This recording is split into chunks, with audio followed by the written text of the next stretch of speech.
Hi, I'm Veronica of veronicascornucopia.com, and I was asked by a reader to do a layer cake tutorial because I do have a lot of experience making cakes. I've been making them since I was in elementary school. So I thought, hey, that's a great idea. I'll do that because I think that there should be at least one person in every family that knows how to make a yummy and attractive layer cake, because I see these Walmart cakes at so many birthday parties for children, and maybe kids don't care as much, but when you can make a this was an easy cake to make. I used a cake mix and doctored it up, but I made the frosting from scratch, and to me that is key. Canned frosting, no go with me. Anyway, yeah, cake is used to celebrate every special occasion. You have one at weddings, you have them at birthdays, you have them at anniversaries. I'm sure I'm missing other things. What else? Office party. Office parties. Well, everything. Even holidays, you have cakes. So I think it's, a good thing to know how to make a pretty one, because homemade cake is special. It tastes better when you make it. Don't buy a Walmart cake. Just listen to my tips. All you need to make a pretty cake and a good cake is, you need a good recipe, which you can get online anywhere. Almost every recipe is good. You need a good recipe. You need some know-how, which I'll help you with that part with this tutorial. And then you need practice. So we'll get started with the first part. I'll give you some know-how, and I'll leave the practice up to you. So let's get started. Okay. I've got my beginnings of a chocolate layer cake here. The first thing you do when you take the cake out of the oven is let the cakes rest in the pans for at least 5 minutes. I usually do 5 minutes, but you can do 10. The cakes are very delicate when you first take them out of the oven. So when you leave them in for 5 to 10 minutes, that helps firm them up a bit for when you take them out of the pan. As you can see, I use these magic cake strips on the outside of my pans. I don't know if you can see that in the camera. Can you see that, sort of? Yeah. Can you see me moving it? Yeah. Okay.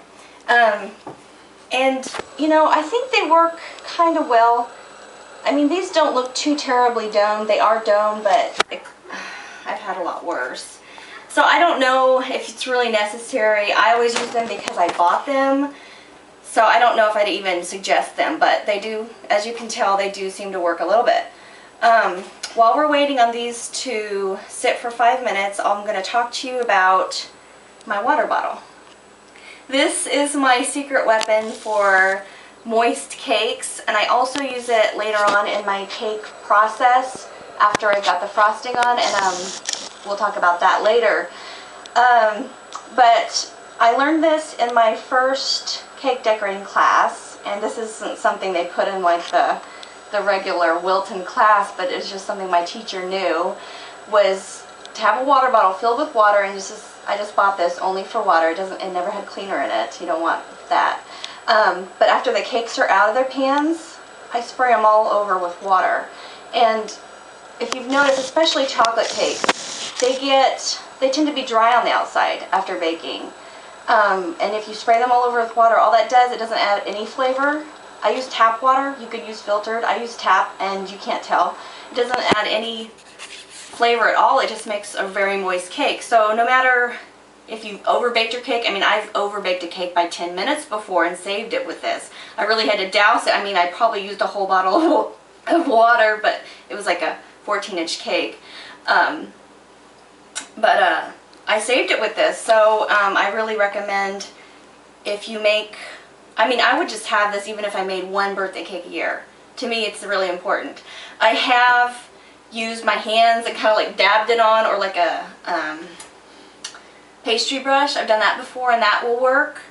A lot of people use a simple syrup that's like boiled water and sugar together, and they put that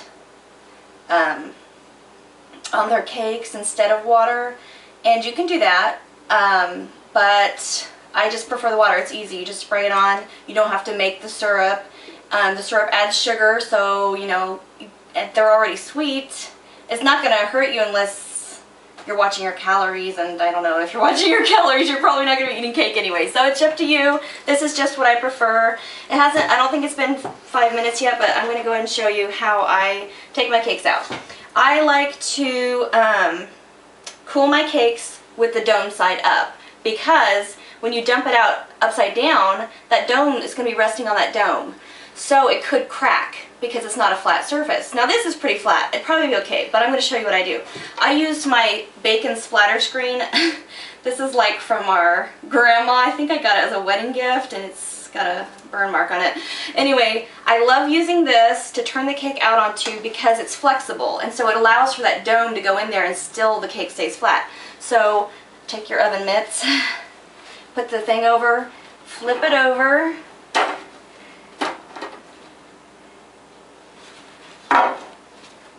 and then hold it, put your cooling rack on top, flip it over, ta-da. I mean, it's simple.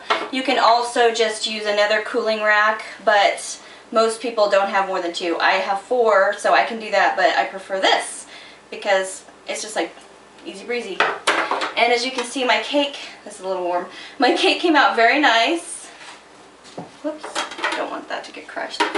I use Miracle Pan Release, which is something you can make. I have a recipe for it on my blog, and I'll put the link to that on this video so that you can click that if you want to find out how to make that. It works so well. Just flip this one out.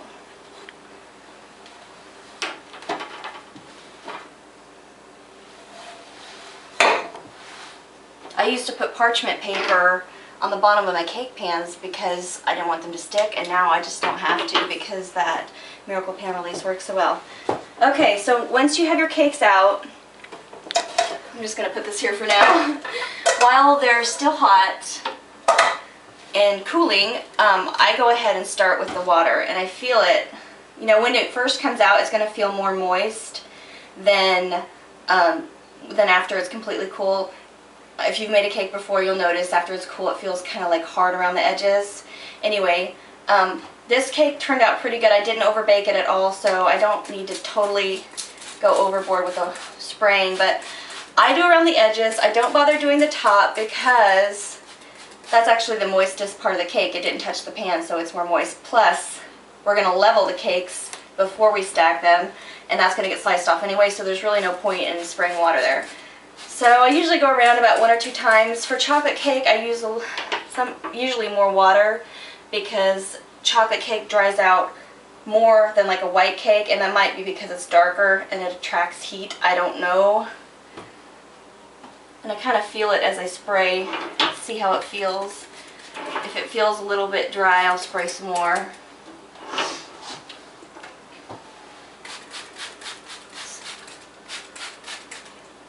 And I usually don't do the bottom unless I overbake the cake because I don't want it to stick to the cooling rack. This is a non-stick, but still it'll stick if I do the bottom. And you can, I don't know if you can see, but there's steam rising up. I like to do that while they're warm because that way by the time they're cool, the water is absorbed into the cake. If you wait till they're cool and then you spray it, it's going to take a lot longer for that water to absorb than if you do it while they're cooling.